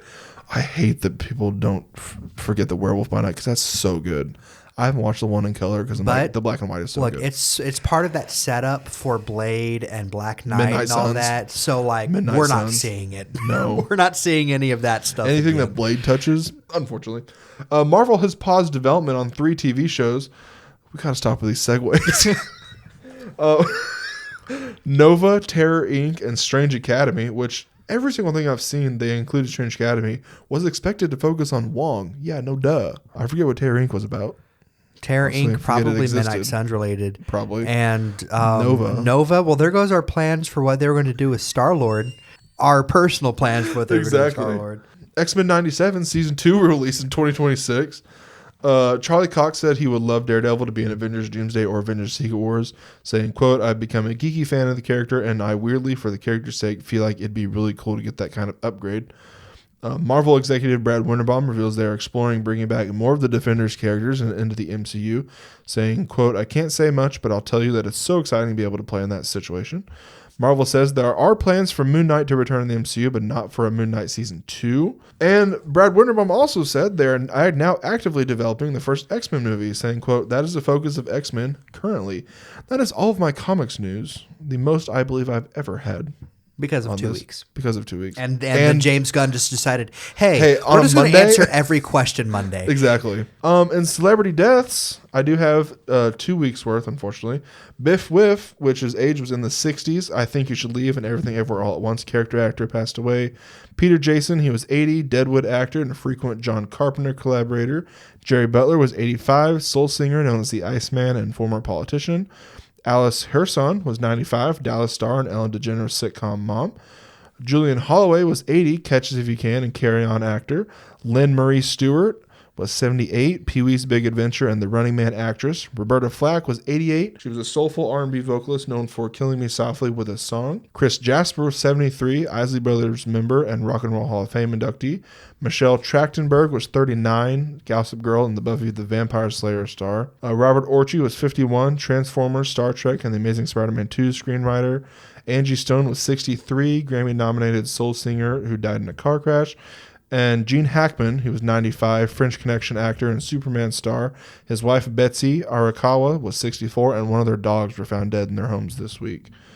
My sources for this week are @FazeHero, Puck, Variety, Hollywood Reporter, Deadline, The Insider, The Rap Movie Insider, Collider, GQ, Screen Rant, Extra TV, People, Bloomberg, Entertainment Weekly, The Direct, @Handmaiden on Fire, The Sun, What's on Netflix, IGN, Cinema Blend, Billboard, comicbook.com, and Brandon Davis on TikTok, and of course discussing film. Wherever would I be without you? I want to thank my sources for this week: IGN, Games Radar, discussing film, Crunchyroll, and the official sites and socials of the projects mentioned today. And now, onto our March tier list. We teased the last couple months we'd be back with a big tier list for our monthly one in March. And it is a sequel. We'll give you, if you want to pause it and guess which one it is. You want to say it? We planned this like 3 months ago. We planned this 3 months ago. We totally based this off of a person's post on Blue Sky. But we were like, hey, this was already kind of like one of the bigger things we did before. And one of our favorite things we did before. So we did Muppets remaking movies. Now we're doing Muppets remaking video games. Video games. Yes. We decided to do it in March because there's going to be 5 episodes. So we can get as much as we can out of this because we love our Muppets on here. Yep. We got 35 games we're going to go with, so 7 a week. We're going to start out with Assassin's Creed. And I told you I had. So this is like your. This is one of We each gave like half the list. You got more than half because I could only come up with X amount. But Assassin's Creed. So of course they jump time periods. Yeah. So you can't really, apart from like the first 3, you can't have main one. I was thinking. We'd take like one Muppet, say like Kermit, and have that be like the character every time. And instead of like time periods, unless we want to do time periods, you go to Disney properties. You go to Disney properties, okay. You know what I mean? Yeah. So some of these will be like us making like a Muppet version of the game. Yeah. Some of these don't have enough. But still keeping like plot. the same. But yeah. Part. So going into different. You know what I mean? Might be an interesting idea. Yeah. You could almost just go into different eras. Exactly. But we'll get to that later. Yeah. But yeah, so how fun would Assassin's Creed with Kermit or Miss Piggy? This is where we get to John Wick, or take a different Muppet every game. Gonzo, Lord Gonzo going through the MCU. Exactly. I mean, we already made the joke of Gonzo and Rizzo doing Deadpool and Wolverine. That'd be so good. They're going to be together in the game. Oh, yeah. Imagine one of them with like a hidden blade and just, stabbing someone and then walking by, blending in, doing the leap of faith off the top, top of the building. Sorry. I took that out of you. I'm thinking, honestly, I don't want to say A tier. You want to say A tier? I think it's low A. They'd be funny. Yeah, low A. We're like, they'd be funny. Yeah. It's just Muppets killing people, killing Muppets. Yeah. Is already hilarious. A tier. And are we keeping the same thing? So we keep like one character? We keep one okay, so person. A because it would almost be like, is it Ezio? That's his name, right? I think, yeah. Going through Disney properties, but it's all the characters are Muppets, so it's just him jumping down from the roof and just. And it's still exactly, and it's still Nolan North. Yeah, because he voiced Desmond, which is the real life or present time one. You think A tier? Yeah, A tier. Next up, Banjo-Kazooie. So here's the plot of Banjo-Kazooie, and then I'll have you give me what you think would be good. I was trying to think about these. So Tootie the bear is kidnapped by Gruntilda the witch because Gruntilda's cauldron lets her know that she is not the most beautiful in the land. It is Tootie. And so Gruntilda plans to steal Tootie's beauty and make Tootie ugly. And so Banjo and his bird friend Kazooie must save his sister from Gruntilda using moves learned from Boggles the mole, and as well as transformations from Mumbo Jumbo the magician. And you go through different 3D platforming worlds. You learn how to fly with Kazooie, and different things that Banjo can do. There's various 1 level characters that, like a pirate hippo that is sad that he lost his treasure because he crashed the boat and different things like that. So what do you immediately think would be a good Banjo-Kazooie? Because immediately it's like Fozzie, but then who would be Fozzie's Kazooie? Exactly. I was thinking, of course, Fozzie did come to mind, obviously. But Kazooie doesn't talk, right? Kazooie talks. Everyone talks. Oh, the bird talks? Everything talks. Okay, I was going to say... You pick up an item. Everything. You pick up an item, and it's like, I'm a note. Okay, I'm your collectible in the game. That takes out my idea. That matches the... You can just make the items like little Muppet versions of the items. Yeah. Like the vegetables with the Swedish chef. Yeah. Honestly, I feel like Miss Piggy would be Gruntilda. She wants to be the one's the beauty.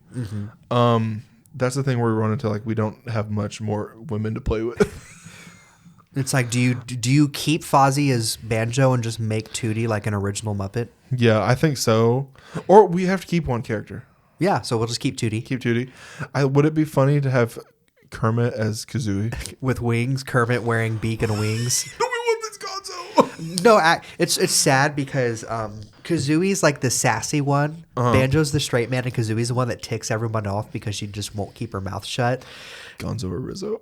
So it's like, oh man, it'd be such a good Miss Piggy role, but Miss Piggy's already Gruntilda. Yeah, I think unless we keep Gruntilda and make Miss Piggy Tootie. Kazooie, and then Tootie's, I don't know, just the original a bear, like another. That's right, because the villain is usually. Or instead of the story being that she's kidnapped her sister, she kidnaps Fozzie's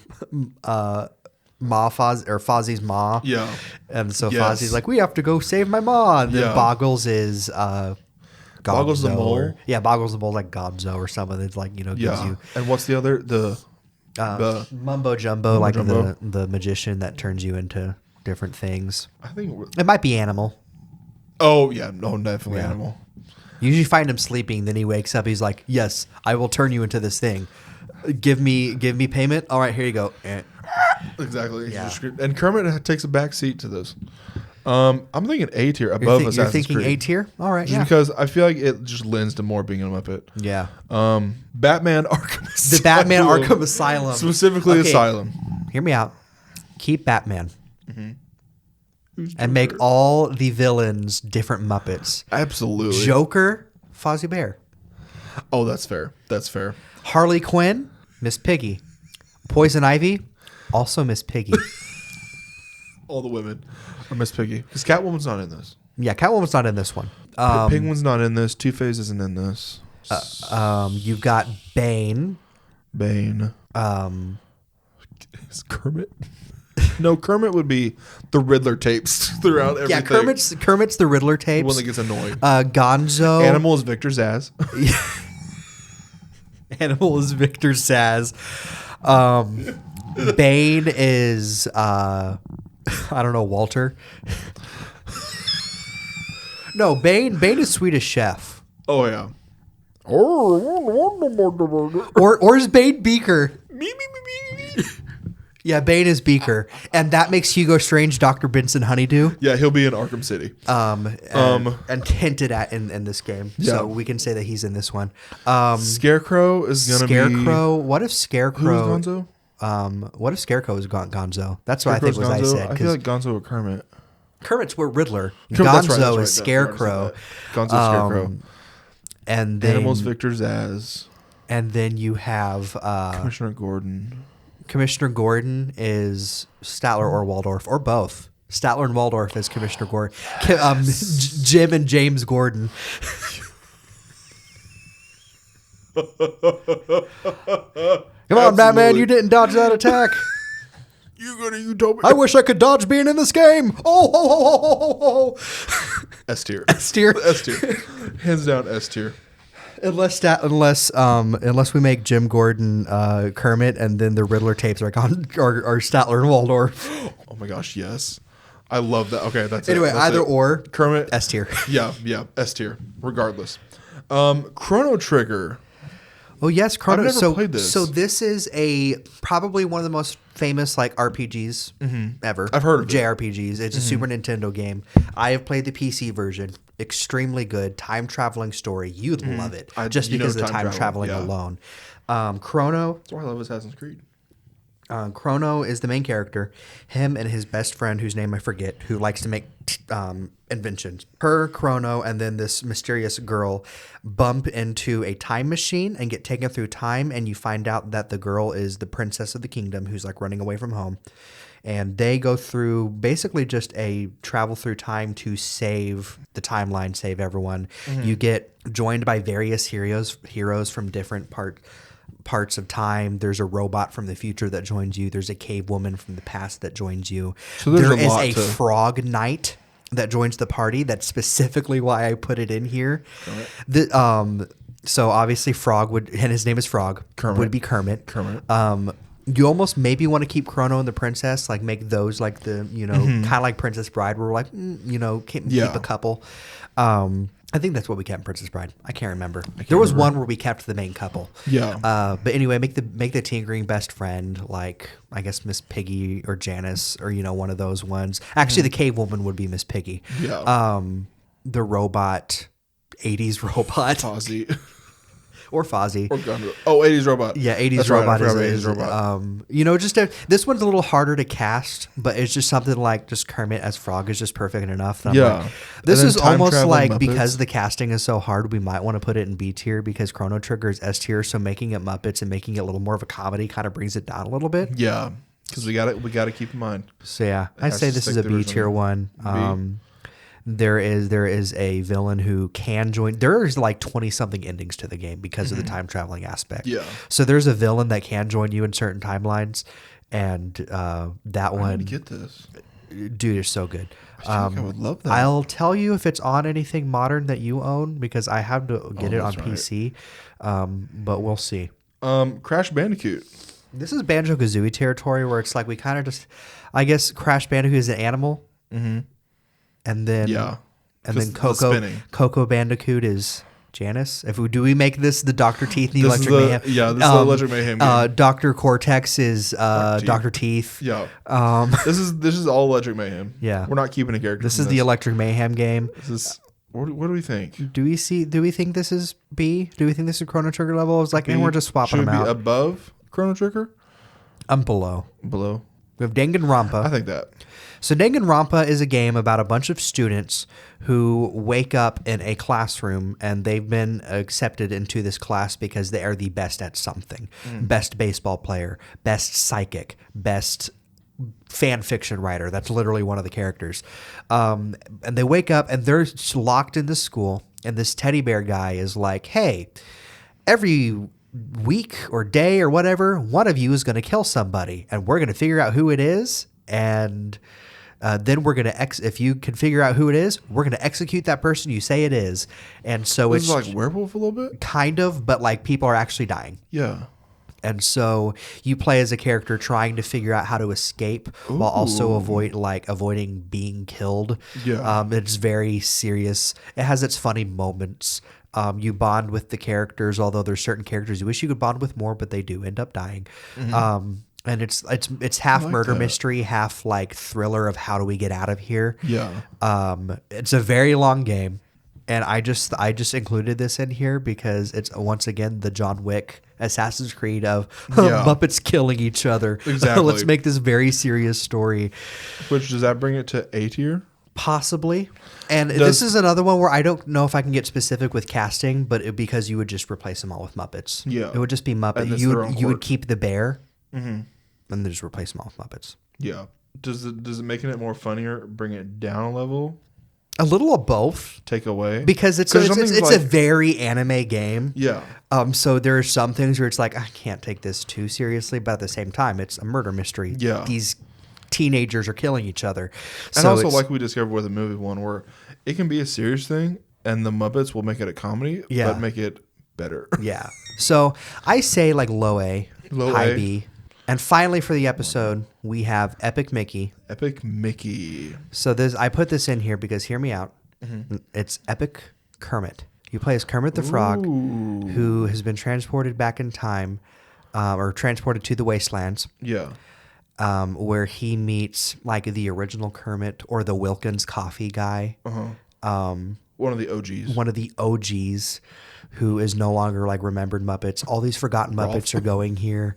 And so it's just Epic Mickey, but you swap the Disney history with Jim Henson Studio history. And so instead of going through Tron, you're going through the Labyrinth. Yeah. Instead of going through Treasure Island, you're going through the Labyrinth. Instead of going through Tron, you're going through Muppets Treasure Island or something. Through Tron?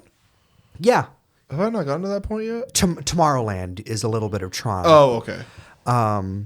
That's right. Instead of going through the Haunted Mansion, you go through, Christmas, just different like points in Muppet history. Yeah. Sesame Street's going to be on there. You go through there's forgotten Sesame Street Muppets. There's just forgotten Muppets in general. And it's just Epic Kermit. I'm honestly S tier. S tier, you think? I think that, because I love history. I think that would be so. And instead of the Phantom Ink, instead of the Phantom Ink blot, maybe it's like the Phantom Scissors felt blob or something. So it's just a blob of cotton and stuff where it's it'll destroy you. I'm thinking S tier for Epic Mickey. Alrighty. What were you thinking? I was thinking somewhere along S tier, yeah. S tier? Because I think that's a really good, so we've celebrated the history of Mickey Mouse with Epic Mickey. Let's celebrate the history of Kermit the Frog with Epic Kermit. I think it's gonna be like below Batman because that's Batman is funny. That's like John Wick, where it's like that's I said, hard to where it's top. like you didn't the whole dodging joke, or just imagine he's present during the Bane boss fight, isn't he? So it'd be like, or why do you think he calls himself Bane? Because he's the bane of Batman's existence. This game's the bane of my existence. No, ho ho ho ho ho. Jim and James Gordon. Jim and James Waldorf. Jim and James Gordon. Jim Statler and James Waldorf. Oh my goodness. Someone get on this now. We need to take our other list and then take this list and then combine it. Yeah. So to recap, for our first week of March, in S tier we have Batman Arkham Asylum and Epic Kermit. For the A tier we have Banjo-Kazooie, Assassin's Creed, and Danganronpa. And for B tier we have Chrono Trigger and Crash Bandicoot. Thank you for watching or listening. I'm going to start over. Thank you for listening. Be sure to like, comment, subscribe, do all those interactive things. Be sure to follow the podcast wherever you listen to us, as well on social media, on at Mondays for Nerds. Follow me on most social media at Sir Stumpslot or Sir Stumpslot17. Follow me at Po the Panda 001 and Kristen Pratt fan on Instagram. Be sure to listen. We are going to have, at the time this releases, our Dubscripts special episode is going to be releasing the day before. Be sure to listen to that. Just watch out for our Let's Plays. We've got some more coming in March. We do. Hopefully this Wednesday. Hopefully this Wednesday. We'll see. Some things got screwy with work schedules, so we shall see. But we'll keep making them. We haven't put them to the wayside. On that note, we will see you all next time. Goodbye. Bye.